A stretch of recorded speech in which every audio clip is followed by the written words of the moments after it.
A minha pergunta é...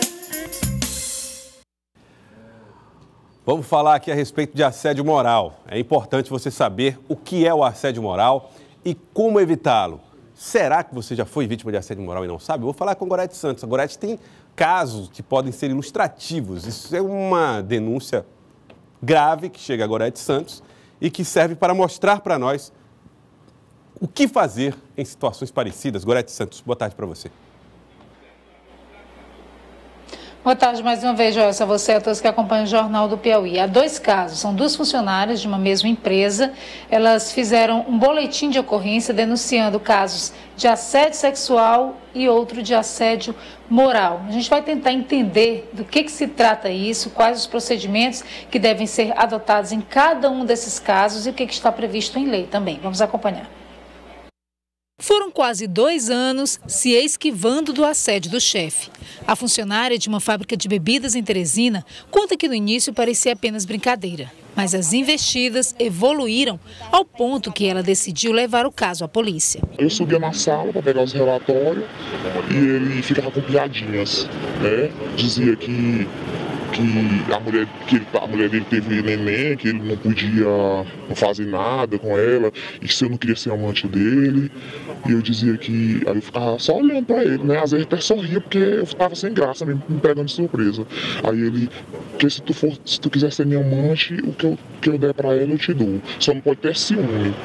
Só não pode ter ciúme. Aí me chamava até pro sítio dele de sábado, que ele tinha um sítio, que a mulher dele não gostava de sítio, que eu poderia ir com ele. A mulher diz ainda que por não ceder ao assédio sexual, acabou vítima também de assédio moral. E como eu fui denunciar esse assédio sexual, eles ficaram pegando no meu pé, e porque eu denunciei também o supervisor da manhã que estava com assédio moral, estava me maltratando, ele fica me vigiando, eu vou lá pra cima para falar com ele, para dizer que vou no RH, então vou resolver alguma coisa, e ele pega com gracinha, chega para mim e diz, mas tu não vai me denunciar não, né? E começa a sorrir lá com os supervisores. O assédio sexual é caracterizado pela perseguição à vítima no intuito de ceder à relação sexual do investidor, em troca de se manter no posto de trabalho ou até ser promovido. Já o assédio moral é uma violência psicológica, podendo ser acompanhada de trabalho humilhante, podendo induzir a vítima ao erro ou até à demissão. Essa delegada de atendimento especializado à mulher esclarece que o assédio moral ainda não é considerado crime pelo Código Penal brasileiro. Por isso, normalmente, os casos são encaminhados à Justiça do Trabalho, diferente do que acontece com casos de assédio sexual. Para caracterizar o assédio sexual, é preciso que haja uma subordinação. A pessoa que é vítima dessa prática, ela está submetida ao autor dessa prática e geralmente é oferecida ou ela é pressionada a favorecê-lo sexualmente ou cantadas que são investidas que são realizadas em troca de continuar no posto ou até mesmo de subir ali naquele grau da carreira, daquela função que ela exerce, né? E muitas vezes a não aceitação dessas investidas vai ocasionar o assédio moral. No caso de assédio sexual, a lei prevê de 1 a 2 anos de reclusão, implicando apenas em um termo circunstanciado de ocorrência e a conversão da pena para serviços prestados à comunidade. A intimidação da vítima continua impedindo a maioria de denunciar.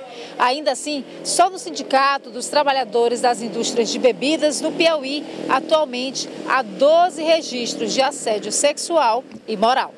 Na semana passada, o sindicato chegou a fazer manifestação contra o assédio na porta da fábrica onde trabalham 2 vítimas. A outra é essa mulher grávida. Ela apresentou laudos médicos que comprovam restrição ao trabalho em função de problemas na coluna e também nas articulações. Mas foi punida por reclamar da jornada que contraria até as normas da própria empresa. Ao invés de 20 minutos em pé, com intervalos de 10 minutos sentada, ela diz que foi transferida para um setor onde fica todo o expediente em pé. Ele quis me punir saindo do horário da manhã para o horário da tarde, para uma linha mais restrita do que eu já estava. E eu fui falar para ele que eu não ia, porque eu não podia, que já tinha falado com o supervisor. E ele falou que eu não era melhor do que ninguém, que a partir de quinta-feira era para minha entrada, das 14 às 22. Caso eu não fosse, era para barrarem a minha entrada. E se eu insistisse, era para me demitir. Bom, vocês acompanharam aí 2 casos, Joelson. Eu estou agora aqui na Procuradoria do Trabalho. Muitos desses casos, principalmente de assédio moral, chegam ao conhecimento do Ministério Público do Trabalho. A gente vai conversar agora com a procuradora Maria Helena Rego, que pode trazer mais esclarecimentos para a gente, inclusive tentar entender melhor o que de fato é o assédio moral, que condutas dentro do ambiente de trabalho, por exemplo, podem caracterizar esse assédio moral, doutora. Boa tarde. Boa tarde. É importante ter em mente o seguinte, para caracterizar o assédio moral tem 2 aspectos fundamentais que devem ser verificados. O primeiro, os atos de assédios, eles têm que serem repetitivos. Um único ato não é assédio. Pode caracterizar um abuso do poder diretivo do empregador, mas para que seja caracterizado realmente como assédio moral, tem que se repetir ao longo de um determinado período. Não há um tempo fixo para esse período, pode ser 1 mês, 2 meses, 2 semanas, mas a repetitividade é importante. Outra característica do assédio moral é que ele tem um objetivo, que é excluir a pessoa da empresa ou do próprio mundo do trabalho. Então, são 2 pontos essenciais na hora de caracterizar uma situação como assédio. Nesse caso da grávida, realmente há indícios fortes de que esteja ocorrendo um assédio, até porque a própria situação da gravidez é um dos fatores que colocam a pessoa num grupo que costuma ser assediado, né? Pessoas grávidas, mulheres em período fértil, casadas, que estejam nessa fase de engravidar, podem ser alvo de assédio.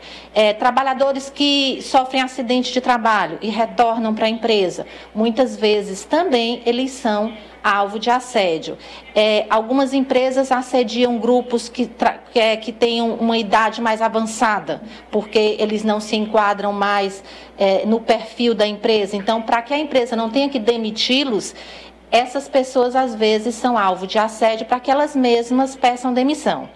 Então, que atos podem ser caracterizados como assédio? Humilhação,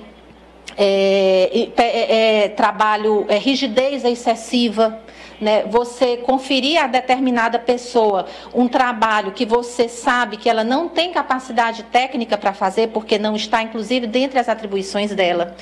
Ou exigir que uma determinada pessoa faça trabalhos que ela tenha que se esforçar mais para fazer, gastar mais tempo, ficar fazendo hora extra para fazer aquele determinado trabalho, e aí depois o empregador recebe e não utiliza, joga fora como se não tivesse valor. O assediador, quando inicia um processo de assédio, ele muitas vezes começa a não se dirigir mais diretamente àquele trabalhador. Ele fala com ela como se ela fosse uma pessoa que não estivesse presente, por meio de recadinhos, por ter sido interposta pessoa. Quando aproveita a situação que a pessoa vai no banheiro para botar um recadinho escrito no computador. Aí, se a pessoa o procura para obter maiores informações sobre como fazer aquele trabalho, ele não fornece. Você já sabe, isso é sua função. Então, ele não explica exatamente o que ele quer, para que, quando a pessoa faça, ele possa criticar o serviço que foi feito. Piadinhas, a pessoa começa a ser isolada, né? Não é chamada para as reuniões, ou é informado um horário de reunião. Mais tarde, quando ela chega, se diz que ela chegou atrasada. E qual que é o procedimento, procuradora, nesse caso? O que está previsto, né, para resguardar esses direitos do trabalhador e, ao mesmo tempo, punir de alguma forma esse empregador? O assédio moral, como a delegada informou, ele não tem repercussões de natureza penal. Então, ele vai ter repercussões de natureza trabalhistas e civis, ambas que podem ser obtidas na Justiça do Trabalho. O trabalhador ele pode fazer a denúncia aqui no Ministério Público do Trabalho e vai ser iniciada uma investigação para constatar que realmente houve assédio, para que essa conduta possa ser eliminada da prática da empresa. Normalmente, nós aceitamos denúncias anônimas, mas no assédio moral, o trabalhador tem que ficar ciente que é muito difícil comprovar a ocorrência do assédio sem a identificação do trabalhador. Como é uma prova difícil, o que é que ele pode fazer? Ele pode gravar. Essa gravação feita em celular, até, ela é aceita como prova na Justiça do Trabalho. Ele deve evitar ficar sozinho com o empregado, para que ele tenha sempre uma testemunha do que foi feito. E aí ele faz um diário, ele anota tudo que foi feito, o dia, a hora, quem presenciou, para que isso possa ajudá-lo no momento de provar o assédio, porque as condutas de assédio moral são condutas veladas, insidiosas, elas raramente são feitas para que todo mundo veja. Então, a prova é uma prova difícil. Pode guardar mensagens de WhatsApp, e-mails, enfim, qualquer indício que ele possa juntar, que sirva, né, como para formar um conjunto probatório é importante. Muito obrigada, então, à Procuradora do Trabalho, Maria Helena Rego, trazendo essas informações e esclarecimentos importantes para todos nós que trabalhamos. Joelson. Ok, muito obrigado.